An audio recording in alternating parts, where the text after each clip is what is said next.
ఆ తర్వాత నన్ను ఆయన క్వశ్చన్ అడిగాడు. ఏమడిగాడంటే, నువ్వు గొక్క తిప్పుకోకుండా మాట వెనక మాట ఎలా మాట్లాడతావు అన్నాడు. నువ్వు వాక్యం చెప్పేటప్పుడు మాట వెనక మాట అంత ఫాస్ట్గా నీకు ఎలా అందుతుంది మాటలు అని అడిగాడు ఆయన. నేను అన్నాను, అయ్యా నేను వాక్యం చెప్పడానికి వచ్చేటప్పుడే నేను సిద్ధపడి వస్తాను, నేను చాలా ప్రిపేర్డ్గా ఉంటాను కాబట్టి నాకు ఇంకా మాటలు తడువుకోవాలి ఎత్తుకోవాల్సిన అవసరం రాదు అన్నాడు. ఒకవేళ అట్లా మాటలు తడువుకొని ఎత్తుకోనేవాడు ఎవరైనా ఉంటే వాడు అక్కడ ఇంట్లో సిద్ధపడలేదు కాబట్టి ఇక్కడికి వచ్చినాక తడువుకోవాల్సి వచ్చింది అన్నాడు.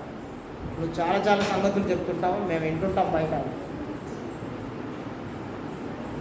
నేను వాళ్ళకి వాక్యం చెప్తుంటే వాళ్ళు చాలా ఆసక్తిగా వింటున్నారు. మళ్ళీ ఊర్లో ఉన్నటువంటి మిగతా వాళ్ళ గురించి ఆయన ఏం మాట్లాడుతున్నాడంటే, ఒకవేళ ఒక ఆయన పేర్లు ఎందుకు కానీ ఒక ఆయన పేరు చెప్పి ఏమన్నాడో తెలుసా, ఈయన వాక్యం చెప్తుంటే ఫైటింగ్ చేసినట్టే ఉంటుంది. ఇంకొక ఆయన గురించి చెప్తూ ఈయన